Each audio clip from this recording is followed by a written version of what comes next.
La noche del 17 de octubre, Merces, en una prisión de Texas, los guardias vieron algo que jamás olvidarían. En la celda 47 Merces, un hombre condenado a muerte rezaba arrodillado.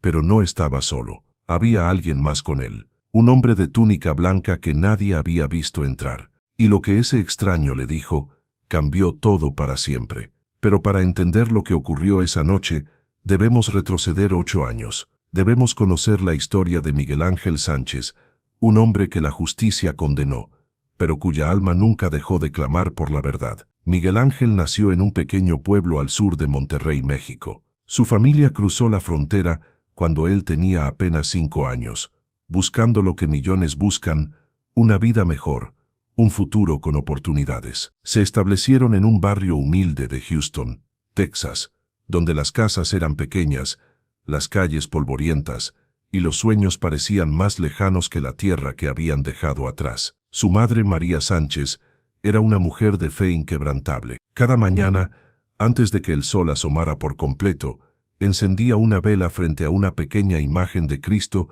que había traído desde México. Era una imagen sencilla, de madera tallada a mano, con colores desgastados por el tiempo.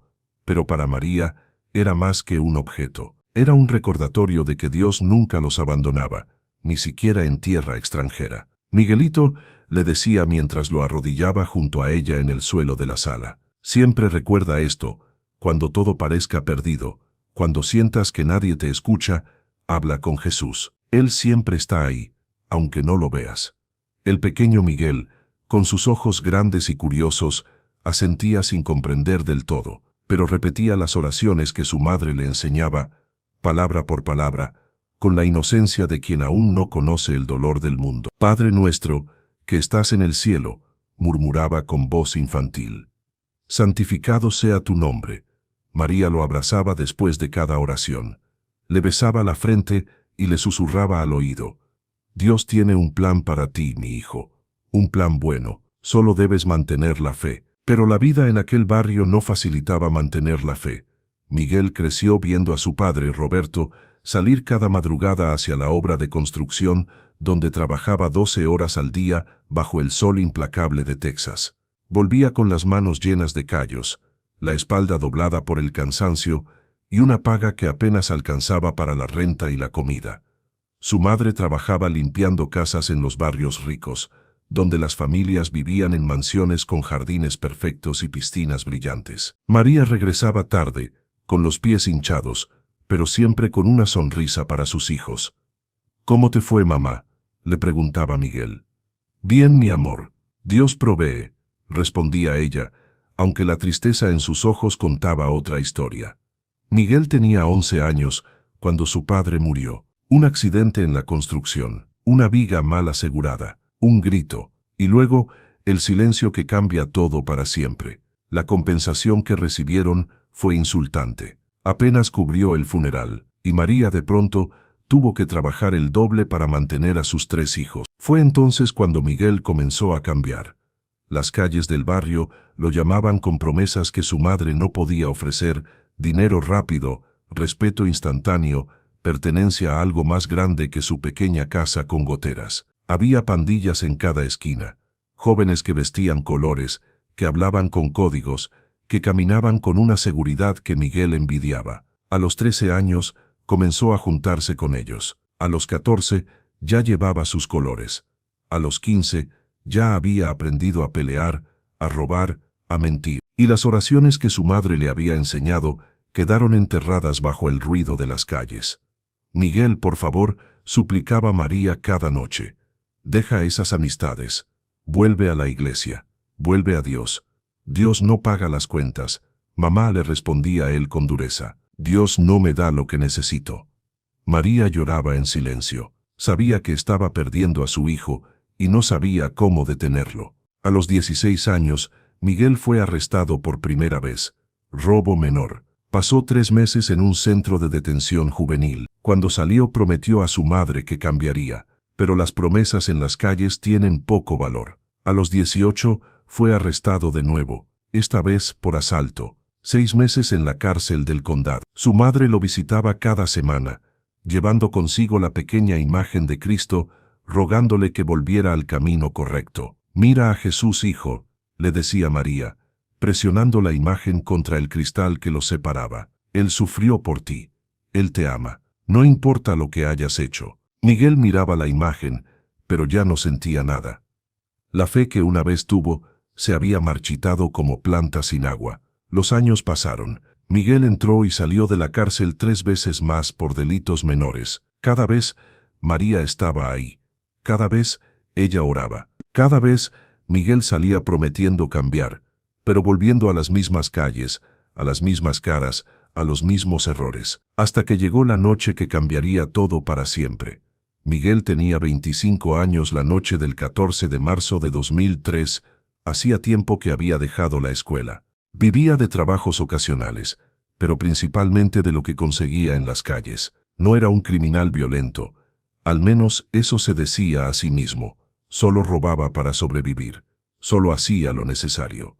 Esa noche, su primo Héctor lo llamó. «Tengo algo fácil», le dijo Héctor por teléfono. «Una tienda de licores. El viejo que la atiende es ciego de un ojo. Entramos, tomamos lo del registro y salimos. 5 minutos». Miguel dudó. Algo en su interior, una voz pequeña que sonaba como la de su madre, le decía que no fuera. Pero la necesidad era más fuerte. Debía dinero. Tenía deudas. Y las deudas en las calles se pagan con sangre o con billetes. «Está bien», respondió finalmente. «¿A qué hora?» «Medianoche». «Te veo en la esquina de Travis y Main». Miguel colgó. Se miró en el espejo de su pequeño apartamento. Sus ojos ya no eran los de aquel niño que oraba junto a su madre. Eran los ojos de alguien que había perdido la inocencia, la esperanza y quizás algo más profundo. Se puso una sudadera con capucha y salió a la noche. Cuando llegó a la esquina, Héctor ya estaba ahí, junto con otro hombre que Miguel no conocía. Era alto, de mirada fría, con tatuajes que le cubrían el cuello. «Él es Tommy», dijo Héctor. «Va a manejar el coche». Miguel asintió. No hizo preguntas. En ese mundo, uno no pregunta. Subieron al auto. Tommy manejaba en silencio, con los ojos fijos en la carretera. Héctor revisaba su pistola. «¿Vas armado?», le preguntó Héctor a Miguel. «No». «Toma». Héctor le extendió otra pistola. «Solo por si acaso. No la uses a menos que sea necesario». Miguel tomó el arma. Pesaba más de lo que esperaba. Fría, mortal. Llegaron a la tienda de licores poco después de medianoche. La calle estaba vacía. Todo parecía perfecto, sencillo, como había dicho Héctor. Entraron los tres. Héctor apuntó al dependiente, un hombre mayor con gafas gruesas. «¿El dinero?» «Ahora», gritó Héctor. El viejo, temblando, comenzó a abrir la caja registradora. Todo iba según el plan, hasta que no fue así. La puerta se abrió de golpe. Un policía entró, con la mano ya en su arma. «Policía, tiren las armas», gritó el oficial.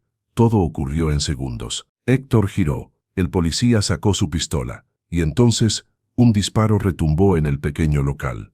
El oficial cayó al suelo. Miguel quedó paralizado. No había disparado. Estaba seguro. Pero Tommy ya corría hacia la salida, y Héctor lo jalaba del brazo. «¡Corre! ¡Corre!». Salieron corriendo. Subieron al auto. Tommy aceleró con furia. Miguel, en el asiento trasero, no podía dejar de temblar. «¿Quién disparó?», preguntó Miguel, con la voz rota. «¿Quién fue?». Nadie respondió. 2 días después, la policía arrestó a Miguel en su apartamento. Héctor ya había huido a México. Tommy había desaparecido sin dejar rastro. Y Miguel, solo asustado, fue acusado de asesinato en primer grado. El juicio comenzó 6 meses después. Miguel no tenía dinero para un buen abogado, así que le asignaron un defensor público, un joven recién graduado llamado Daniel Foster, que parecía más nervioso que el propio Miguel. La fiscalía, en cambio, era implacable. La fiscal, Patricia Donovan, era conocida por su dureza, por su habilidad para convencer a los jurados de que los acusados eran monstruos que merecían el castigo máximo. «Damas y caballeros del jurado», dijo Donovan en su discurso de apertura, caminando frente a ellos con la seguridad de quien ya sabe que ganará. «Este caso es simple. Miguel Ángel Sánchez entró a una tienda con intención de robar. Un oficial de policía, el oficial Patrick O'Connor, un hombre con 20 años de servicio, un padre de 3 hijos, entró para detenerlos, y este hombre señaló a Miguel con desprecio. Le disparó a sangre fría. Miguel quería gritar, quería decir que no era cierto, pero su abogado le había dicho que se quedara callado, que ya tendrían su turno. La fiscalía presentó pruebas, las huellas de Miguel en la pistola que se encontró en la escena, testigos que lo identificaron como uno de los que huyó, el testimonio del dependiente que, aunque no vio quién disparó, confirmó que Miguel estaba ahí, y luego vino el testimonio clave. David Walsh, un guardia de seguridad privado que casualmente pasaba por la zona esa noche, subió al estrado. ¿Qué vio usted la noche del 14 de marzo?, preguntó Donovan. Walsh, un hombre de casi 60 años, con el rostro endurecido por los años, miró directamente a Miguel. Vi a ese hombre, dijo señalándolo. Lo vi disparar al oficial. Miguel sintió que el mundo se derrumbaba. Era mentira. Walsh no estaba ahí. No pudo haberlo visto, pero las palabras ya estaban dichas, y el jurado las escuchó con atención. Daniel Foster intentó defender a Miguel lo mejor que pudo. Argumentó que no había pruebas directas de que Miguel hubiera disparado, que había otros 2 hombres en la escena, que el testimonio de Walsh era cuestionable. Pero sus palabras sonaban débiles frente a la narrativa poderosa que Donovan había construido. La fiscal presentó a Miguel como un delincuente habitual, un pandillero sin remordimientos, alguien que representaba todo lo malo de las calles. Este hombre, dijo Donovan en su alegato final, no merece piedad. No merece una segunda oportunidad. Ya tuvo muchas oportunidades. El oficial O'Connor no tendrá más oportunidades. Sus hijos crecerán sin padre. Su esposa dormirá sola el resto de su vida. Y todo por este hombre. Señaló a Miguel con furia contenida. Pido que le den la pena máxima. Pido justicia para el oficial O'Connor. El jurado deliberó durante 4 horas. Cuando regresaron a la sala, Miguel supo por sus rostros lo que venía. En el caso del estado de Texas contra Miguel Ángel Sánchez, dijo el presidente del jurado, encontramos al acusado culpable de asesinato en primer grado. María, sentada en la primera fila, se desplomó. Sus hermanas tuvieron que sostenerla mientras sollozaba incontrolablemente. Miguel cerró los ojos. Sintió que todo se desvanecía a su alrededor. El juez Marshall, un hombre mayor de rostro severo, golpeó el martillo. Miguel Ángel Sánchez, dijo con voz grave, ha sido declarado culpable del asesinato del oficial Patrick O'Connor. Este tribunal lo sentencia a la pena de muerte mediante inyección letal. Que Dios se apiade de su alma. Miguel fue llevado de regreso a su celda esa misma tarde. En el camino, esposado, vio a su madre en el pasillo. Ella lloraba, pero intentaba sonreír. No pierdas la fe, hijo, le gritó. Jesús sabe la verdad. Él te salvará. Miguel no respondió. Ya no creía en salvaciones.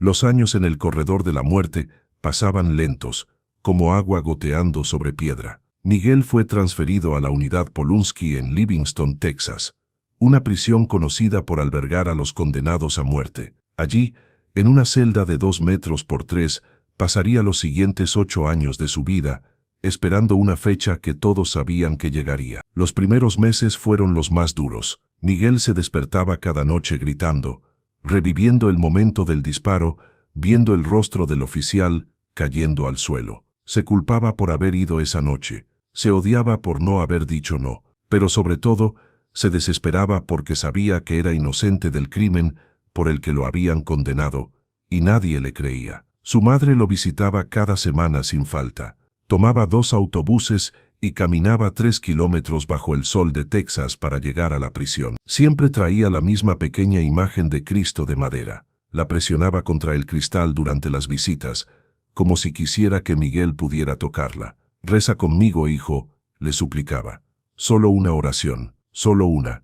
Al principio Miguel se negaba, giraba la cabeza, cruzaba los brazos. ¿De qué sirve rezar, mamá? ¿Dónde estaba Dios cuando me condenaron? Él está aquí, insistía María, con lágrimas corriendo por sus mejillas arrugadas. Él nunca te ha dejado. Eres tú quien le has dado la espalda. Pero Miguel permanecía en silencio, con el corazón endurecido. Fue el padre Tomás Herrera quien comenzó a romper ese muro. El padre Tomás era el capellán de la prisión, un hombre de 65 años con raíces mexicanas, que había dedicado su vida a ministrar a los olvidados.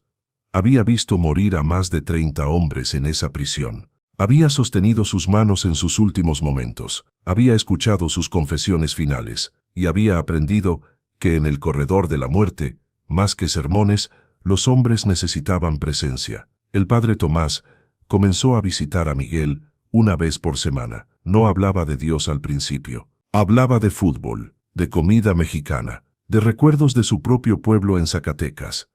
Poco a poco, Miguel comenzó a abrirse.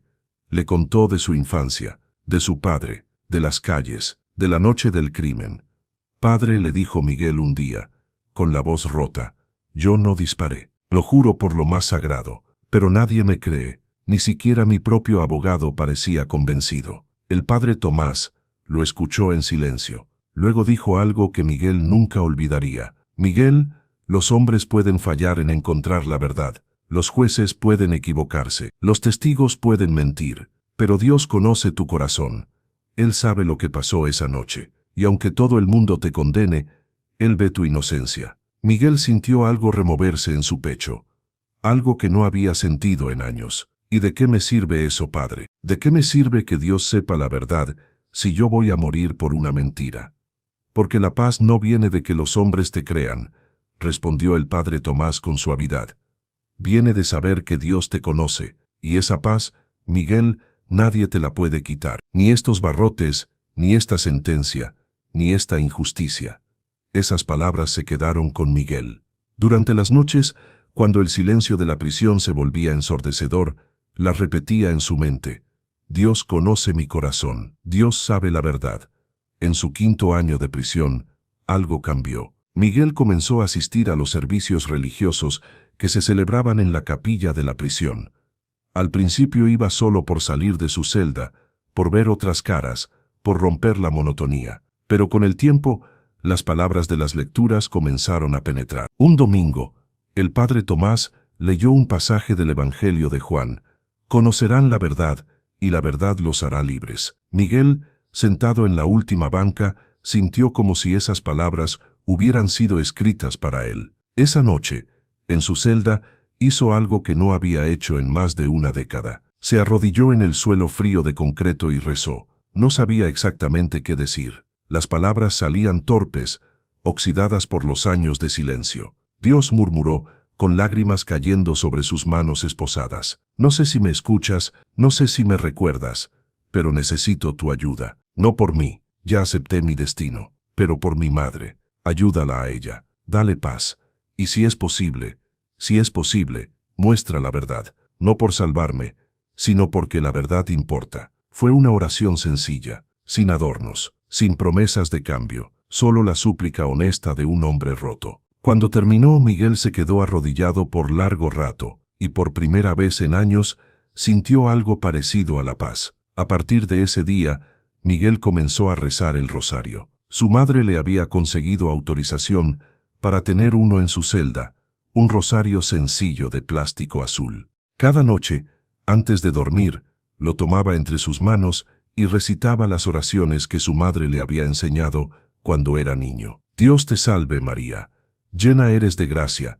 Las palabras regresaban a él como viejos amigos, como canciones que uno cree olvidadas pero que el corazón recuerda. El padre Tomás notó el cambio. Veo algo diferente en ti, Miguel, le dijo durante una de sus visitas. Hay luz en tus ojos. No sé si es luz, padre, respondió Miguel, pero ya no siento tanto odio.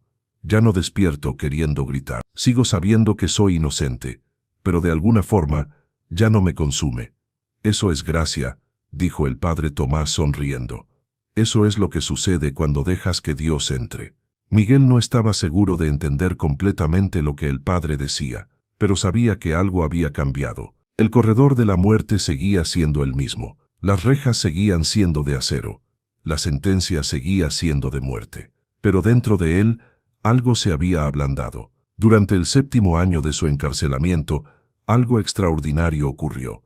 Era una noche de julio, calurosa y sofocante. Miguel yacía en su camastro, sudando bajo la poca ventilación de su celda. Había pasado el día orando, como ahora era su costumbre. Se quedó dormido con el rosario aún en sus manos. En medio de la noche, tuvo un sueño, pero no era como otros sueños. Era vívido, real, como si estuviera despierto. En el sueño Miguel estaba en un campo abierto. El cielo era de un azul imposible. El pasto verde brillaba bajo el sol, y frente a él, caminando hacia él, había un hombre. Vestía una túnica blanca sencilla. Tenía el cabello largo y oscuro, barba. Sus ojos eran profundos, llenos de una compasión que Miguel nunca había visto. Miguel, dijo el hombre, y su voz era como agua fresca en el desierto. Tu madre nunca ha dejado de orar por ti. Continúa orando. La verdad siempre sale a la luz. Miguel quería hablar, hacer preguntas, pero no podía encontrar las palabras. El hombre se acercó y puso una mano sobre su hombro. El toque era real, cálido. No tengas miedo, dijo el hombre. Yo estaré contigo, hasta el final. Y entonces Miguel despertó. Se sentó en su camastro, respirando agitadamente. Su corazón latía con fuerza. Miró a su alrededor. Estaba en su celda, solo. Pero la sensación de esa mano en su hombro permanecía, tan real como los barrotes de su prisión. A la mañana siguiente, le contó al padre Tomás sobre el sueño. El sacerdote escuchó con atención, asintiendo lentamente. Miguel dijo finalmente, hay momentos en que Dios se acerca de maneras extraordinarias, a veces en sueños, a veces en visiones. No puedo decirte qué fue lo que experimentaste, pero sí te digo esto, no lo olvides. Aférrate a esas palabras. La verdad siempre sale a la luz. Miguel guardó ese sueño en lo más profundo de su corazón. En los días difíciles, cuando la desesperanza amenazaba con volver, cerraba los ojos y recordaba esa voz. La verdad siempre sale a la luz. Se convirtió en su mantra, en su ancla. Los meses siguientes pasaron con una mezcla de rutina y anticipación. Miguel sabía que su tiempo se agotaba. Las apelaciones habían sido rechazadas una por una. Su caso había llegado hasta la Corte Suprema del Estado y había sido denegado. No había más recursos legales. Solo quedaba esperar la fecha final. María seguía visitándolo fielmente. Ahora tenía 72 años. Su cabello era completamente blanco. Sus manos temblaban ligeramente, pero su fe permanecía inquebrantable. Dios hará un milagro, hijo, le decía en cada visita. Yo lo sé, lo siento en mi corazón. Miguel ya no discutía. Tomaba sus manos a través del cristal y rezaba con ella. Aunque no sabía si creía en milagros, sí creía en el amor de su madre. Y así llegó el momento que Miguel había temido durante 8 años. Pero lo que ocurriría en sus últimas horas no era algo que nadie, ni siquiera él, pudiera haber imaginado. La verdad estaba a punto de salir a la luz, y no de la manera que los hombres esperaban. Fue el 15 de octubre de 2011 cuando Miguel recibió la notificación oficial. El director de la prisión, James Morrison, un hombre corpulento de rostro serio y curtido por 30 años de servicio, entró a su celda acompañado de 2 guardias. Llevaba en las manos un sobremanila que parecía pesar más que cualquier cadena. Sánchez, dijo Morrison, con una voz que intentaba sonar profesional, pero que traicionaba cierta incomodidad. Tu fecha ha sido fijada. 18 de octubre, tu fe a las 6 de la tarde. ¿Entiendes lo que esto significa? Miguel estaba sentado en su camastro. Sostenía el rosario entre sus dedos. Lo había estado rezando cuando entraron. Levantó la vista lentamente y asintió. Sí, señor, lo entiendo. Tienes derecho a recibir visitas especiales durante estos días, a elegir tu última comida, a hacer arreglos finales con tu abogado si lo deseas, a recibir consejería espiritual. Morrison hizo una pausa, como si quisiera decir algo más, pero no encontrara las palabras. ¿Hay algo que necesites en este momento? Miguel pensó por un momento. Miró el rosario en sus manos, luego la pequeña ventana de su celda, por donde apenas entraba luz. Quisiera ver al padre Tomás, y a mi madre, por supuesto. Eso es todo. Morrison asintió. Se arreglará. El padre Tomás vendrá mañana por la mañana. Tu madre puede venir mañana por la tarde. Hizo una señal a los guardias y se preparó para irse, pero antes de salir se detuvo. Sánchez, dijo sin voltear a verlo, he supervisado 17 ejecuciones en esta prisión. Nunca es fácil. Nunca. Y con eso se fue. La puerta de la celda se cerró con el sonido metálico que Miguel había escuchado miles de veces en 8 años. Pero esta vez sonó diferente, más final. 3 días. Miguel tenía 3 días de vida, 72 horas, 4.320 minutos, y cada uno de ellos pasaría con la certeza de que al final sería llevado a una camilla, le inyectarían veneno en las venas, y su corazón se detendría mientras observadores anónimos miraban a través de un cristal. La realidad de su muerte ya no era abstracta, ya no era un algún día lejano en el futuro. Era ahora, era real, era real, era inevitable. Esa noche, Miguel no pudo cerrar los ojos. Se quedó despierto en la oscuridad de su celda, escuchando los sonidos nocturnos de la prisión, el ronquido de algún preso lejano, el eco de pasos de los guardias en sus rondas, el zumbido constante de las luces fluorescentes del pasillo, y en medio de todo ese ruido, sus propios pensamientos atronadores.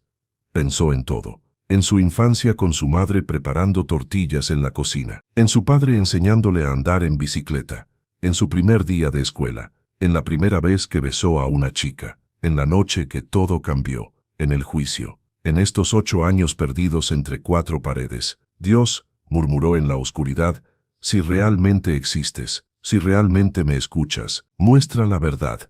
No por mí, ya acepté mi destino, pero por mi madre, por la memoria del oficial O'Connor, porque la verdad merece ser conocida. No hubo respuesta, solo el silencio indiferente de la noche. Pero Miguel siguió orando, palabra tras palabra, hasta que el cansancio finalmente lo venció cerca del amanecer. El 16 de octubre llegó con un cielo gris y pesado. Miguel se despertó con el sonido de las puertas de las celdas abriéndose para el desayuno. Un guardia deslizó una bandeja por la ranura de su puerta, huevos revueltos fríos, pan tostado, café aguado. Miguel no tenía hambre, pero comió de todas formas, no por hambre, sino porque era lo que uno hace, lo que el cuerpo sabe hacer incluso cuando la mente está en otra parte. A las 9 de la mañana, llegó el padre Tomás.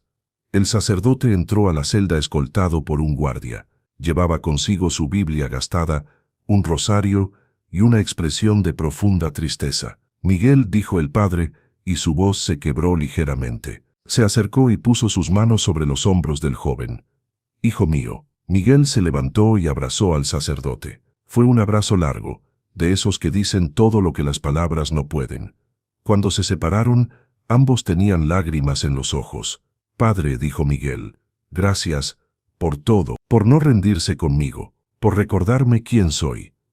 El padre Tomás negó con la cabeza. No me agradezcas, Miguel. Tú hiciste el trabajo difícil. Tú abriste tu corazón cuando todo te decía que lo cerraras. Se sentaron juntos en el camastro. El padre abrió su Biblia. ¿Hay algún pasaje que quieras escuchar? Miguel pensó por un momento. El del hijo pródigo. Ese me gusta. El padre sonrió. Una buena elección. Y comenzó a leer. Un hombre tenía 2 hijos. El menor le dijo al padre, «Padre, dame la parte de la herencia que me corresponde». Y el padre les repartió sus bienes. Miguel cerró los ojos y escuchó. Conocía la historia. La había escuchado desde niño, pero ahora, en sus últimas horas, tenía un significado diferente, más profundo, más personal.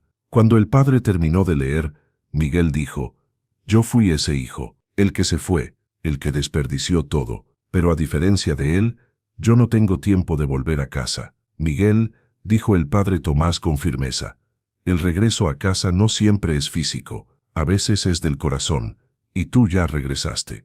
Tu madre lo sabe, Dios lo sabe, y pronto, muy pronto, estarás en casa de verdad. Pasaron la siguiente hora orando juntos. El padre le dio la comunión, le ofreció la confesión una última vez. Miguel confesó sus pecados, no el asesinato, porque no lo había cometido, pero sí todo lo demás, los robos, las mentiras, el dolor que causó a su madre, las vidas que pudo haber tocado para bien, pero que ignoró. Te absuelvo de tus pecados, dijo el padre Tomás, haciendo la señal de la cruz, en el nombre del Padre, del Hijo y del Espíritu Santo. Amén, respondió Miguel. Sintió algo, una ligereza, como si un peso que había cargado toda su vida adulta, finalmente se levantara. Cuando el padre Tomás se fue, Miguel se quedó solo de nuevo. Pero no se sentía solo. Había una presencia, sutil, invisible, pero real, como si alguien estuviera sentado junto a él en esa celda vacía. A las 2 de la tarde llegó María. Cuando Miguel la vio entrar a la sala de visitas, el corazón se le estrujó.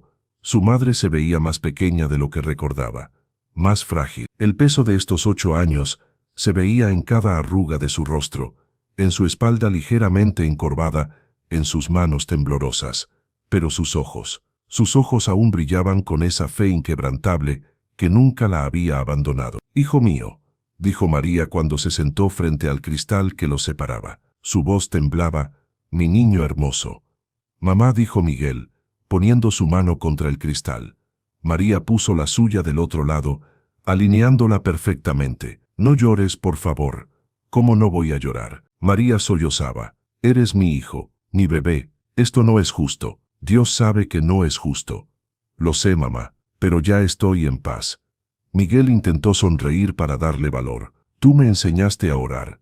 Me enseñaste que Dios nunca nos abandona, y ahora yo lo creo. Créeme que lo creo. Aunque me quiten la vida, no pueden quitarme eso. No pueden quitarme lo que tú sembraste en mí cuando era niño». María lloró más fuerte. Su cuerpo se sacudía con cada sollozo. Otras familias en la sala de visitas volteaban a verlos, pero a ninguno de los dos les importó. Después de unos minutos, María se secó las lágrimas con un pañuelo arrugado. Respiró profundo, tratando de calmarse. Luego, con manos temblorosas, sacó algo de su bolsa. Era la pequeña imagen de Cristo de madera. La misma que había llevado a cada visita durante 8 años. La misma que su propia abuela le había dado. La misma que había sobrevivido el cruce de la frontera, los años de pobreza, las noches de lágrimas. «Hijo», dijo María, con la voz todavía quebrada pero más firme, «quiero que tengas esto. Esta imagen perteneció a tu bisabuela Lucía. Ella la recibió de su madre. Luego la tuvo tu abuela Esperanza. Luego yo, y ahora es tuya. Para que no estés solo mañana. Para que Él esté contigo hasta el final». Miguel sintió un nudo tan grande en la garganta que apenas podía respirar. «Mamá, no puedo aceptar eso. Es demasiado valioso para ti. Es todo lo que tienes de tu familia. Por eso mismo, debes tenerlo», insistió María, presionando la imagen contra el cristal como queriendo traspasar la barrera. «Porque lo más valioso que tengo eres tú. Y si no puedo estar contigo en ese momento, que Él esté. Que Jesús te acompañe cuando yo no pueda». Miguel no pudo contener más las lágrimas. «Gracias, mamá. Gracias por todo. Por nunca rendirte conmigo. Por creer en mí cuando nadie más lo hacía. Por amarme incluso cuando yo no merecía ser amado. Fuiste la mejor madre que alguien podría tener». «Yo siempre supe que eras inocente», dijo María, con una convicción absoluta. «Siempre lo supe, y Dios también lo sabe. Confía en Él, mi hijo. Hasta el último segundo confía, porque yo sé, lo sé en mi corazón, que Él no te abandonará». La visita duró 1 hora. Hablaron de recuerdos felices, de cuando Miguel era niño, de las navidades que pasaron juntos, de los domingos en la iglesia, de la risa de su padre. Evitaron hablar del mañana, evitaron hablar de lo inevitable. Cuando el guardia anunció que el tiempo había terminado, María se levantó lentamente. «Te amo, Miguel Ángel, siempre te he amado. Desde el momento en que te vi por primera vez, y te seguiré amando más allá de esta vida». «Yo también te amo, mamá, con todo mi corazón». Y con eso, María se fue. Miguel la vio alejarse, su figura pequeña y frágil desapareciendo por la puerta. Fue la última vez que la vería. Esa tarde, un guardia trajo la imagen de Cristo a la celda de Miguel. La había revisado meticulosamente, por protocolo de seguridad, pero no encontró nada sospechoso. Era exactamente lo que parecía, una imagen religiosa de madera, pequeña, antigua, con la pintura desgastada por décadas de devoción. Miguel la tomó con reverencia. Era más pequeña de lo que recordaba, no más grande que la palma de su mano. Los colores se habían desvanecido con el tiempo, pero aún se podía distinguir el rostro sereno de Cristo, los ojos compasivos, las manos extendidas. «Bueno», murmuró Miguel, acariciando la madera suavemente, «parece que tú y yo vamos a pasar juntas mis últimas horas».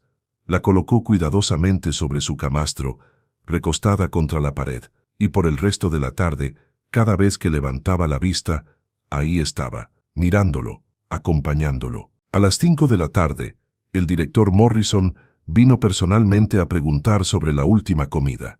Era un protocolo estándar, un derecho de todo condenado. ¿Qué quieres, Sánchez? Dentro de lo razonable, podemos conseguir casi cualquier cosa. Algunos piden langosta, otros pizza. Algunos prefieren la comida de su madre.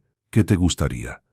Miguel miró la imagen en sus manos, pensó en todos los hombres que habían usado esa última comida como un pequeño consuelo antes del final. No los juzgaba, pero para él, la comida ya no tenía sentido. No quiero una comida especial, señor, respondió Miguel con calma. Solo pido que me permitan tener esta imagen conmigo hasta el final.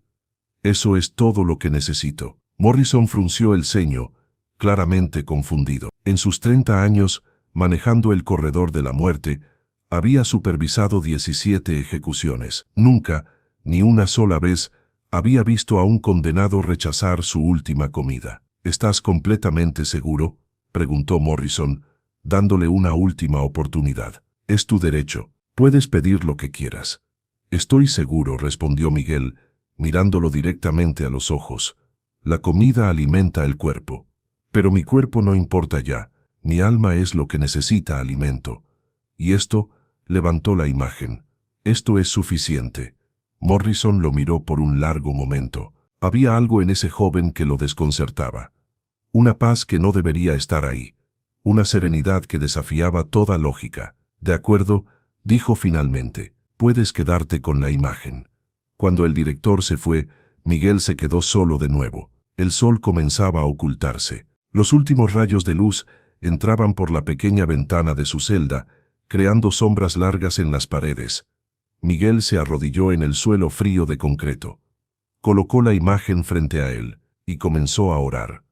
Padre nuestro, que estás en los cielos. Las palabras fluían ahora con facilidad, como un río que finalmente encuentra su cauce después de estar bloqueado por años. Santificado sea tu nombre. Venga a nosotros tu reino. Oró el rosario completo, todas las cuentas, todos los misterios. Luego oró oraciones que recordaba de su infancia, y cuando se le acabaron las oraciones memorizadas, comenzó a hablar con Dios como se habla con un amigo. No sé qué va a pasar mañana, dijo Miguel en voz baja. Tengo miedo, no voy a mentir, no miedo a morir, sino miedo a que la verdad quede enterrada para siempre. Miedo a que mi madre pase el resto de su vida pensando que su hijo fue un asesino. Miedo a que el oficial O'Connor nunca tenga justicia real.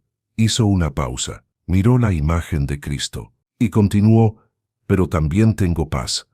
No sé cómo explicarlo. No debería tener paz. Debería estar gritando. Debería estar golpeando las paredes.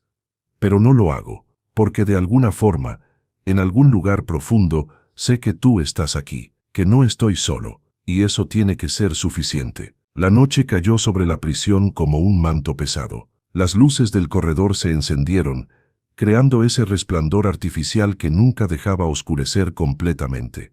Miguel permaneció despierto. No podía dormir, no quería dormir. Cada minuto era precioso ahora. Alrededor de las 11 de la noche, comenzó a oír voces en el pasillo, guardias haciendo sus rondas. Uno de ellos, Martínez, se detuvo frente a su celda. ¿Estás bien, Sánchez?, preguntó. Era un guardia joven, de unos 30 años, que siempre había tratado a Miguel con respeto. Sí, gracias, Martínez. ¿Necesitas algo? ¿Agua? ¿Una manta extra? No, estoy bien, solo. Miguel dudó. Solo ora por mí, si puedes. Martínez asintió, visiblemente conmovido. Lo haré, hermano, lo haré, y continuó su ronda. Miguel volvió a arrodillarse. Tomó la imagen entre sus manos y cerró los ojos. Jesús, murmuró, si realmente viniste a este mundo para salvar a los perdidos, entonces estoy en el lugar correcto. Porque estoy perdido. Estoy a horas de morir por algo que no hice. Pero incluso si muero, incluso si nadie nunca sabe la verdad, yo sé que tú la sabes, y eso tiene que bastar.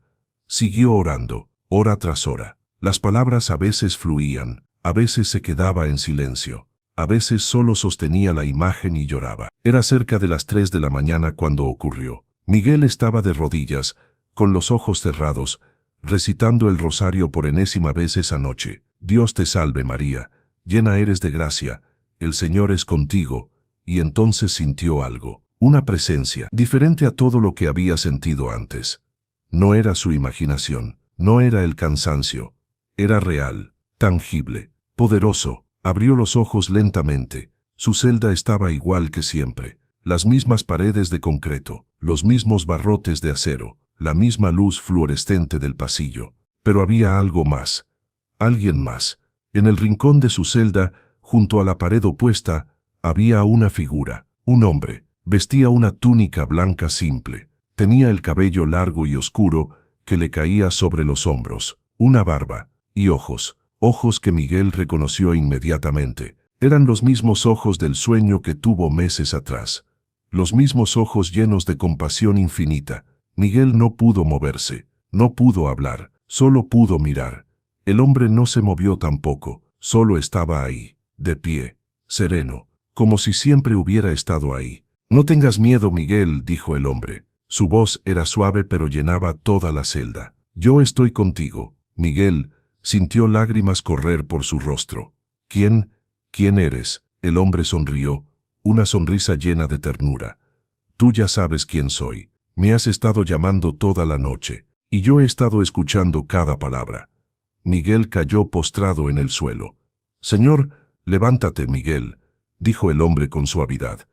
No vine para que te postres, vine para estar contigo en tu hora más oscura. Miguel se levantó tembloroso. Sus piernas apenas lo sostenían. ¿Por qué? ¿Por qué viniste? Porque tu madre nunca dejó de orar. Porque tu fe, aunque pequeña, fue suficiente. Y porque hay cosas que los hombres no pueden hacer. Pero yo sí. El hombre se acercó. Con cada paso, Miguel sentía que el aire de la celda se volvía más ligero, más puro, como si toda la oscuridad de ese lugar se disipara ante su presencia. La verdad saldrá a la luz, dijo el hombre, ahora de pie frente a Miguel. No como tú esperas, no como los hombres lo hacen, pero saldrá, porque yo lo ordeno. Y entonces, el hombre puso su mano sobre el hombro de Miguel, exactamente como en el sueño.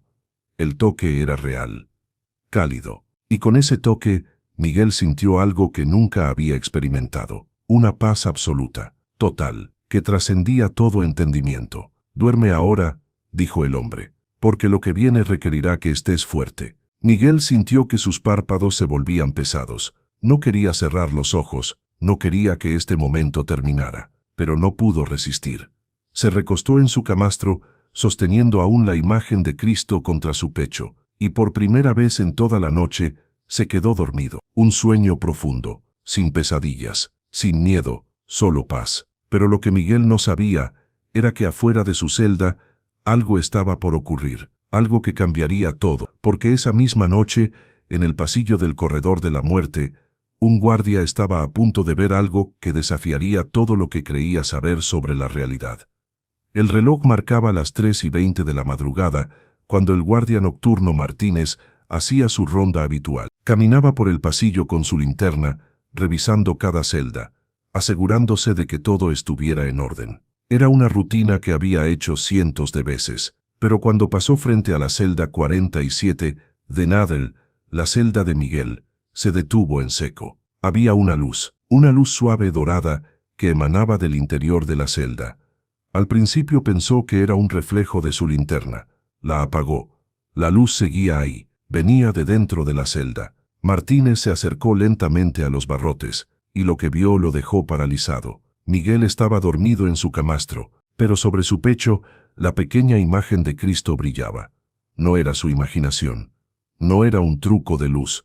La imagen emitía un resplandor dorado, suave pero inconfundible. ¿Qué demonios?, murmuró Martínez, frotándose los ojos.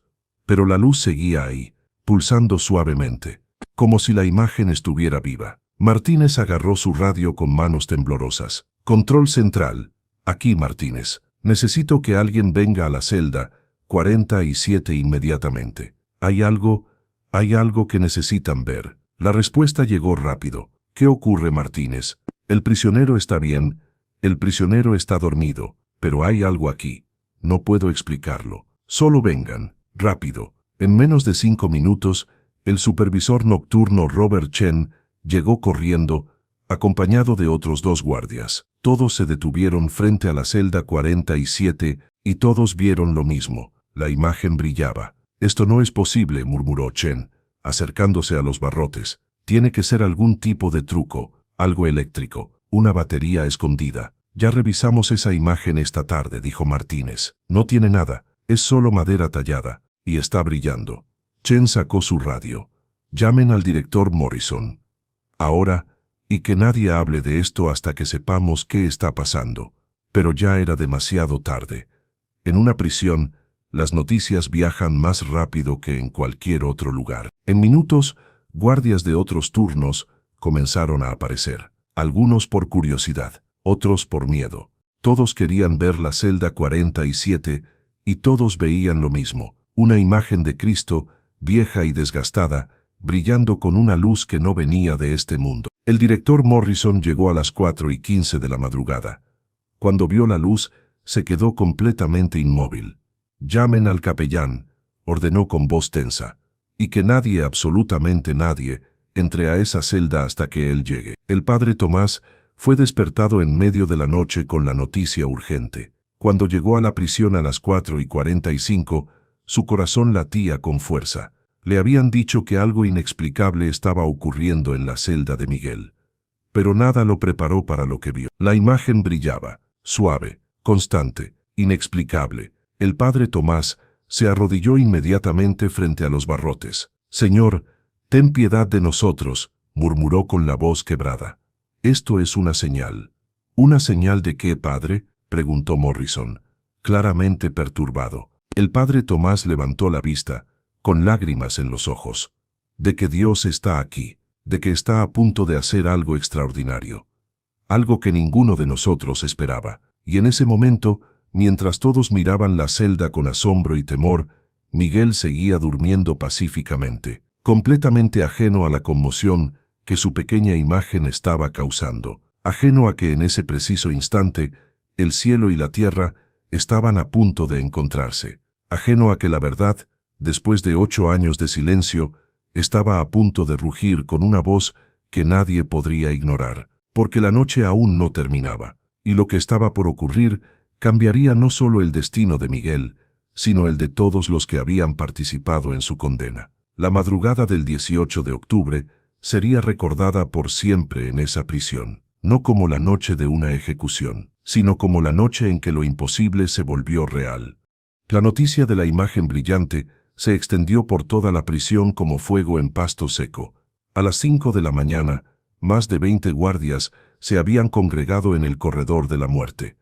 Algunos rezaban, otros simplemente miraban en silencio, incapaces de procesar lo que sus ojos veían. El director Morrison había establecido un perímetro, pero ni siquiera él sabía exactamente qué estaba protegiendo o de qué.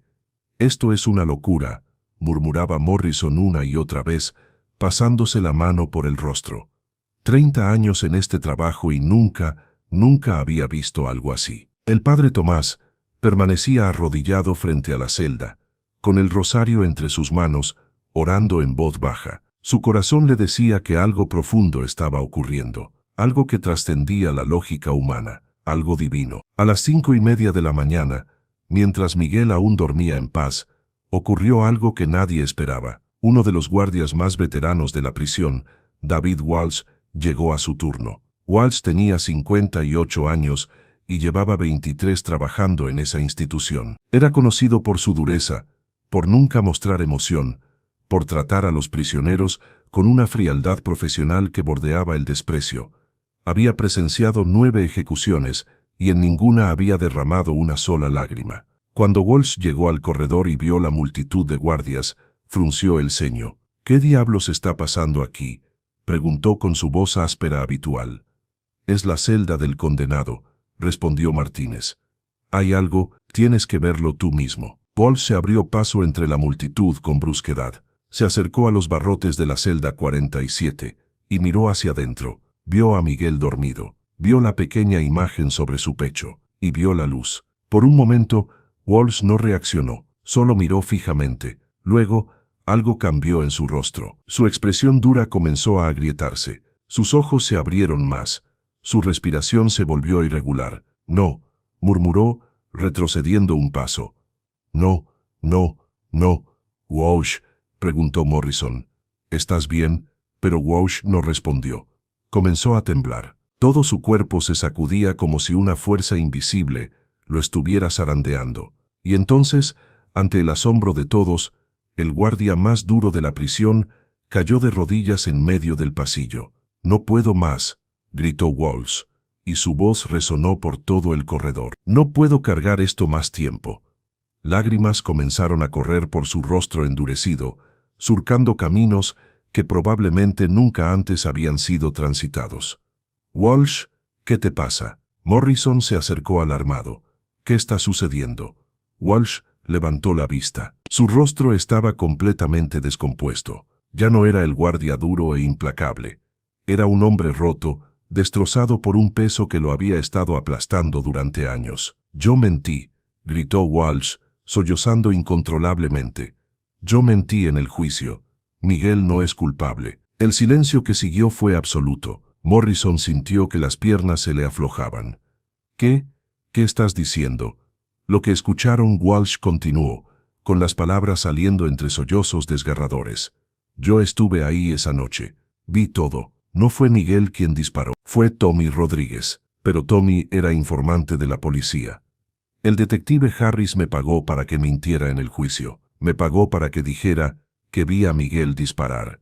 Morrison se tambaleó hacia atrás. Varios guardias se miraron entre sí, incrédulos. El padre Tomás cerró los ojos y comenzó a murmurar oraciones de agradecimiento. «Durante 8 años he cargado esta mentira», continuó Walsh, con la voz quebrada por el llanto. 8 años viendo el rostro de su madre cada semana. 8 años sabiendo que un hombre inocente iba a morir por mi culpa. Pero tenía miedo. Miedo de lo que Harris me haría si hablaba. Miedo de ir a prisión. Miedo de perder todo. Walsh levantó la vista hacia la celda donde Miguel dormía. «Pero esa luz», susurró, «esa luz me está mostrando todo. Cada mentira. Cada noche que no pude dormir. Cada vez que crucé frente a su celda, fingiendo que no existía. Ya no puedo vivir con esto». Morrison reaccionó inmediatamente. Sacó su radio con manos temblorosas. «Necesito que llamen a la fiscalía, ahora, y al abogado defensor de Sánchez. Esto es una confesión oficial». Varios guardias habían sacado sus teléfonos y estaban grabando todo. La confesión de Walsh quedaba registrada no por uno, sino por múltiples testigos. No había forma de negarla. No había manera de esconderla. El padre Tomás se acercó a Walsh, quien seguía de rodillas, destruido por el peso de su propia culpa. «Hijo», dijo el padre con suavidad, «hiciste algo terrible. Pero al confesar, al decir la verdad, has dado el primer paso hacia tu propia redención». Walsh miró al sacerdote con ojos desesperados. «¿Cómo puede Dios perdonarme? Casi mato a un hombre inocente. Destruí 8 años de su vida. Dios puede perdonar cualquier cosa», respondió el padre Tomás. «Lo que no puede sanar es lo que permanece en la oscuridad. Pero tú has traído esto a la luz, y en eso hay esperanza». En ese momento, Miguel se despertó. El ruido en el pasillo lo había sacado de su sueño profundo. Se sentó en su camastro, todavía sosteniendo la imagen contra su pecho. La luz había disminuido, pero aún emanaba un resplandor tenue. Miguel miró alrededor de su celda, confundido. Luego escuchó el llanto. Se levantó y caminó hacia los barrotes. Vio la multitud de guardias. Vio a Walsh de rodillas, llorando. Vio al padre Tomás. Vio al director Morrison hablando urgentemente por radio. «¿Qué está pasando?», preguntó Miguel, su voz ronca por el sueño. Walsh levantó la vista. Sus ojos encontraron los de Miguel. «Lo siento», dijo Walsh con voz quebrada. «Perdóname, por favor, perdóname. Yo mentí. Tú no mataste a ese oficial. Fue Tommy Rodríguez. Yo lo vi, y mentí para protegerlo, porque el detective Harris me pagó». Miguel se quedó paralizado. Las palabras entraban a su cerebro, pero no podía procesarlas completamente. 8 años. 8 años proclamando su inocencia. 8 años que nadie le creyó. Y ahora, en su última mañana de vida, la verdad finalmente salía. «La verdad siempre sale a la luz», murmuró Miguel, recordando las palabras del hombre de túnica blanca en su sueño, y luego las palabras que acababa de escuchar en su celda apenas horas antes. «Yo lo ordeno». Morrison se acercó a la celda. «Sánchez, tu ejecución está oficialmente suspendida. Esto cambia todo. Vamos a iniciar una investigación inmediata». Miguel sintió que las piernas le temblaban. Se apoyó contra los barrotes. «¿Es real? ¿Esto está pasando de verdad?» «Es real, hijo», dijo el padre Tomás con lágrimas de alegría corriendo por su rostro. «Dios escuchó tus oraciones, y las de tu madre». Miguel miró la imagen en sus manos. Ya no brillaba, pero no importaba. Había cumplido su propósito. Había sido testigo silencioso del milagro más grande, la verdad revelada. En las siguientes horas, la prisión se convirtió en un caos controlado. La fiscal Patricia Donovan llegó al amanecer, su rostro pálido al escuchar la confesión de Walsh. El detective Harris, ya retirado, fue localizado y traído para interrogatorio. Al principio negó todo, pero cuando le mostraron los videos de la confesión de Walsh, cuando le explicaron que había múltiples testigos, su fachada comenzó a desmoronarse. «Tommy Rodríguez era mi informante más valioso», finalmente admitió Harris, sentado en una sala de interrogación. «Cuando él mató al oficial O'Connor, yo sabía que si se descubría, perdería años de trabajo encubierto. Así que arreglé las cosas. Le pagué a Walsh para que mintiera. Planté evidencia adicional y encontré un chivo expiatorio perfecto, un pandillero con antecedentes que ya estaba en la escena». «Destruiste la vida de un hombre inocente», dijo Donovan, con una furia apenas contenida. «Y manchaste el uniforme que juraste honrar». Harris no respondió, solo bajó la cabeza. Las investigaciones que siguieron fueron rápidas pero exhaustivas. Tommy Rodríguez, el verdadero asesino, había muerto 3 años atrás en una balacera en Arizona, pero los registros bancarios mostraban transferencias sospechosas de Harris a Walsh. Testigos que habían tenido miedo de hablar comenzaron a salir. La evidencia original fue reexaminada con nuevos ojos. El caso contra Miguel se desmoronó completamente. No solo había dudas razonables, había certeza absoluta de su inocencia. La fiscalía no tuvo otra opción. El 15 de diciembre de 2011, casi 2 meses después de que su ejecución fue suspendida, Miguel Ángel Sánchez caminó fuera de la prisión como hombre libre. Todos los cargos fueron retirados. Su récord fue limpiado, y aunque nada podría devolverle los 8 años perdidos, al menos ahora tenía algo que no tenía antes, su verdad reconocida. María estaba esperando afuera de las puertas de la prisión. Ahora tenía 73 años, pero ese día parecía más joven. Su rostro brillaba con una alegría que no había sentido en casi una década. Cuando vio a Miguel salir, las piernas casi le fallaron. «Hijo», gritó corriendo hacia él con brazos abiertos. Miguel corrió también, y cuando se encontraron, el abrazo fue de esos que reparan años de dolor en segundos. Se abrazaron y lloraron. Lloraron por los años perdidos, por el sufrimiento, por la injusticia, pero también lloraron de alegría, de alivio, de gratitud. «Te lo dije, mi niño», susurró María en su oído. «Te dije que Dios haría un milagro, que Jesús no te abandonaría». Miguel la apretó más fuerte. «Tú nunca dejaste de creer, mamá. Nunca. Y tu fe me salvó».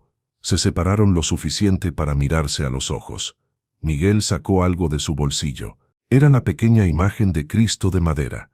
Ya no brillaba. Era simplemente lo que siempre había sido, una imagen antigua, desgastada, humilde. Pero ahora representaba mucho más. «Esta imagen», dijo Miguel con voz temblorosa, «fue testigo de todo, del milagro, de la confesión, de la verdad, saliendo a la luz».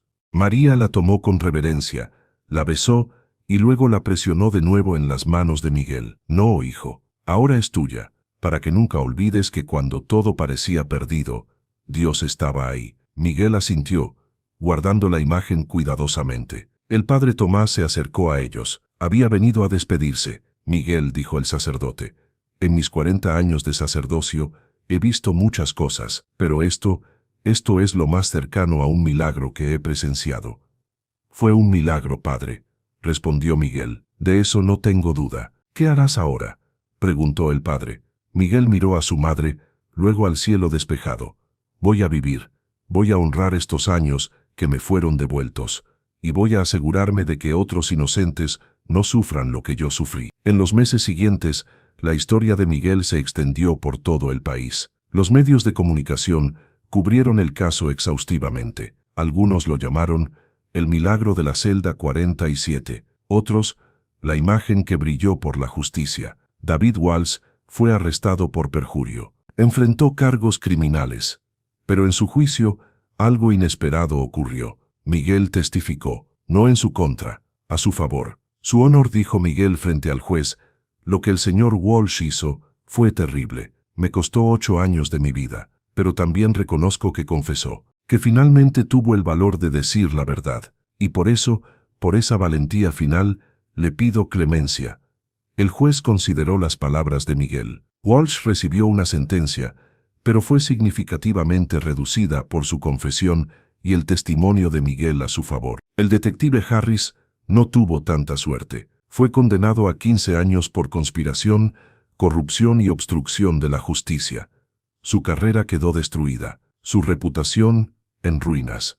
Pero más que eso, tendría que vivir sabiendo que casi ejecutó a un hombre inocente. Miguel usó la compensación que recibió del Estado para crear la Fundación Segunda Oportunidad, una organización dedicada a ayudar a prisioneros que habían sido injustamente condenados. Trabajó incansablemente revisando casos, contratando abogados, luchando por aquellos que no tenían voz. En los siguientes 5 años, su fundación ayudó a liberar a 11 personas inocentes, 11 vidas salvadas, 11 familias reunidas, 11 verdades reveladas. María vivió para ver todo esto. Vio a su hijo no solo libre, sino transformado en un instrumento de justicia y esperanza. Lo vio casarse con una mujer maravillosa llamada Carmen, una abogada que se unió a su causa. Lo vio tener 2 hijos, un niño y una niña, y cada vez que los veía, su corazón se llenaba de una gratitud tan profunda que apenas cabía en su pecho. En 2016,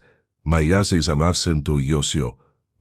enfermó gravemente. Miguel estuvo a su lado cada día en el hospital, y cuando llegó su momento final, ella estaba en paz. Hijo, dijo María con voz débil, sosteniendo la mano de Miguel, he tenido una vida buena, vi el milagro, vi a Dios obrar. Y ahora voy a estar con tu Padre.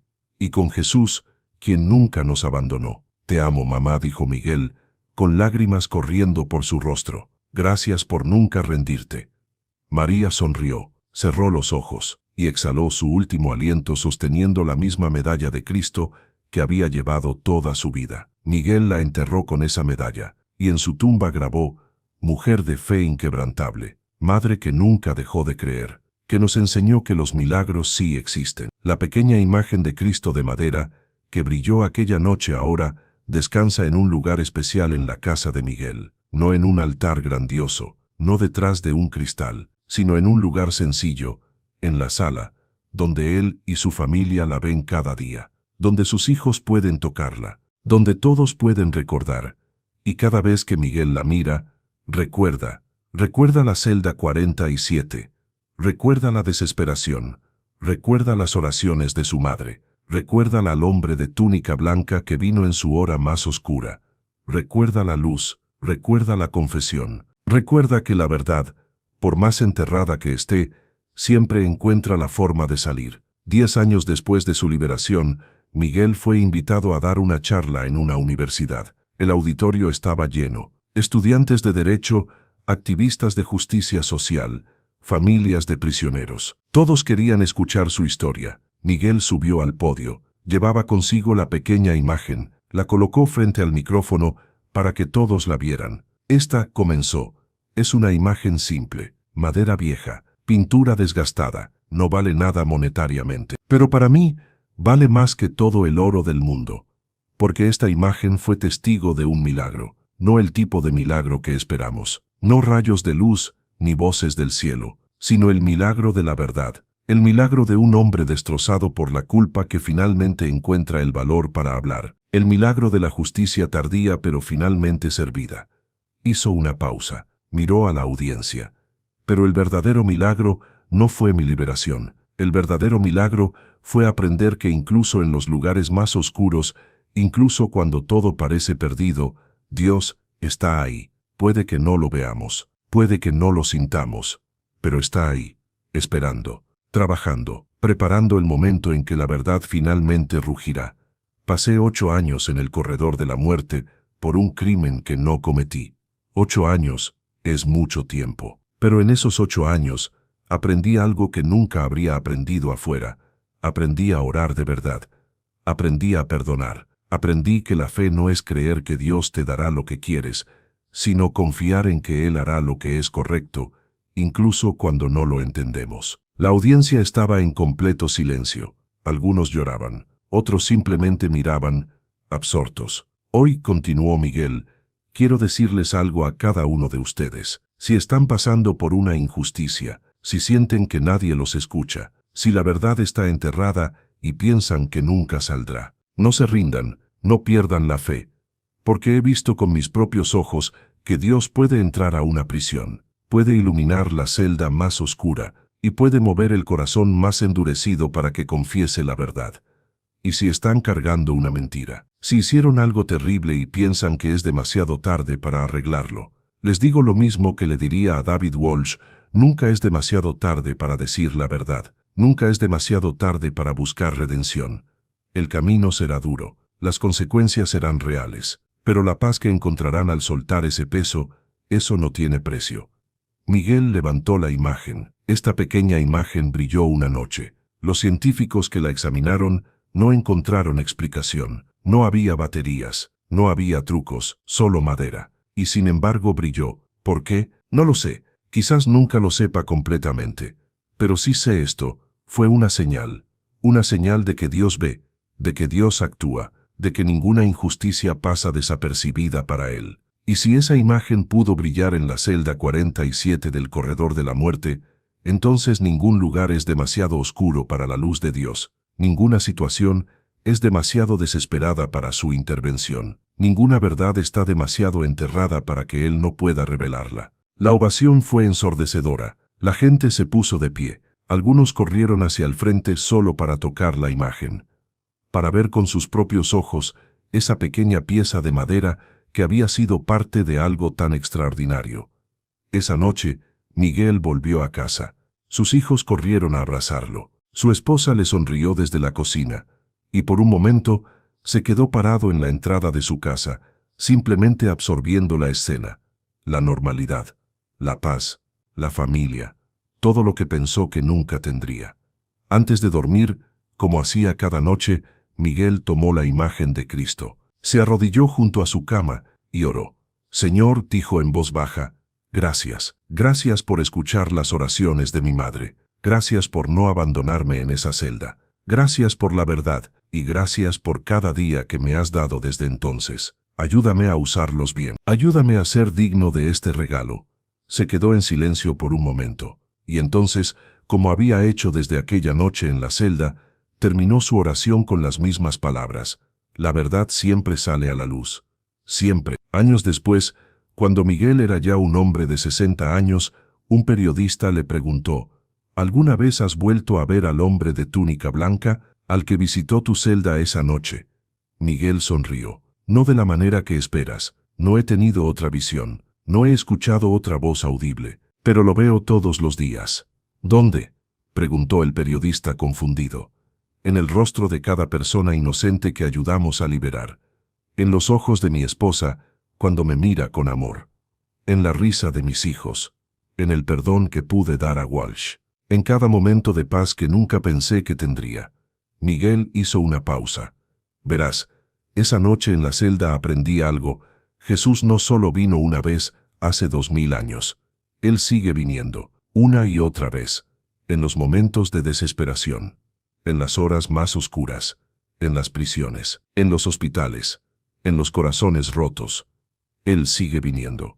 Y si estás atento, si realmente miras, lo verás. La historia de Miguel Ángel Sánchez se convirtió en más que una historia de injusticia rectificada. Se convirtió en un testimonio de fe, de perseverancia, de amor maternal que nunca se rinde, de verdad que no puede ser silenciada para siempre. Hoy, la Fundación Segunda Oportunidad ha ayudado a liberar a más de 40 personas injustamente condenadas, ha cambiado leyes, ha reformado prácticas policiales, ha dado voz a los que no la tenían. Y todo comenzó en una celda, con un hombre arrodillado, con una madre que nunca dejó de orar, y con una pequeña imagen de madera que por una noche brilló con la luz de algo más grande que cualquier oscuridad humana. La celda 47 del corredor de la muerte ya no existe. La prisión fue renovada, pero en ese lugar, donde alguna vez un hombre inocente esperaba morir, ahora hay una placa. Dice simplemente: aquí la verdad venció a la injusticia. Aquí la fe venció al miedo. Aquí en la noche más oscura brilló la luz más pura. Que nunca olvidemos que ninguna mentira puede sobrevivir para siempre ante la verdad de Dios. Y si alguna vez pasas por Houston, Texas, y visitas la pequeña iglesia donde María solía orar cada domingo, verás algo especial. En una vitrina sencilla, junto al altar, hay una imagen de Cristo, pequeña, de madera, con la pintura desgastada, y debajo una placa que cuenta su historia. La historia de cómo brilló, de cómo cambió todo, de cómo un milagro no es siempre lo que esperamos, pero siempre es exactamente lo que necesitamos. Esta historia nos recuerda algo fundamental, que la justicia de Dios no opera en nuestros tiempos, pero siempre opera, que la verdad puede ser retrasada, puede ser enterrada, puede ser negada, pero nunca puede ser destruida, porque la verdad no es solo un concepto, es una fuerza, es una promesa, y cuando llega su momento, nada puede detenerla. Miguel Ángel Sánchez vivió para ver esa verdad en acción. Vivió para ver cómo Dios entró a una prisión, no con truenos ni terremotos, sino con una luz suave en una imagen pequeña, y con esa luz cambió todo. Si esta historia te tocó el corazón, compártela, porque en algún lugar, en este momento, hay alguien en su propia celda. Quizás no de barrotes, pero de desesperación, de injusticia, de silencio, y necesita saber lo que Miguel aprendió, que nunca está solo, que su verdad importa, y que incluso en la noche más oscura, hay una luz esperando brillar. Esta historia nos recuerda que los milagros no siempre llegan como esperamos, pero siempre llegan cuando más los necesitamos. Miguel Ángel no era un santo, era un hombre que cometió errores, que se perdió en las calles, pero incluso a horas de morir por un crimen que no cometió, Dios no lo abandonó. 8 años gritando su inocencia en silencio. 8 años viendo a su madre envejecer tras un cristal. 8 años esperando una muerte injusta. Pero su madre nunca dejó de orar, y esa fe inquebrantable movió el cielo. Cuando esa imagen de Cristo comenzó a brillar en la celda 47, no fue solo un fenómeno inexplicable, fue una señal de que Dios ve cada injusticia, escucha cada oración, y usa lo imposible para revelar la verdad. Hoy Miguel vive libre, no solo físicamente, sino en su alma. ¿Y tú? ¿Qué injusticia enfrentas hoy? ¿Qué verdad necesita salir a la luz? Tal vez no estés en una prisión de barrotes, pero quizás estés en una de silencio o desesperanza. Deja un comentario. ¿Crees que los milagros todavía ocurren? ¿Has vivido algo inexplicable? Suscríbete para más historias de fe y encuentros con Jesús. Y recuerda, cuando todo parezca perdido, ahí es exactamente donde Jesús aparece.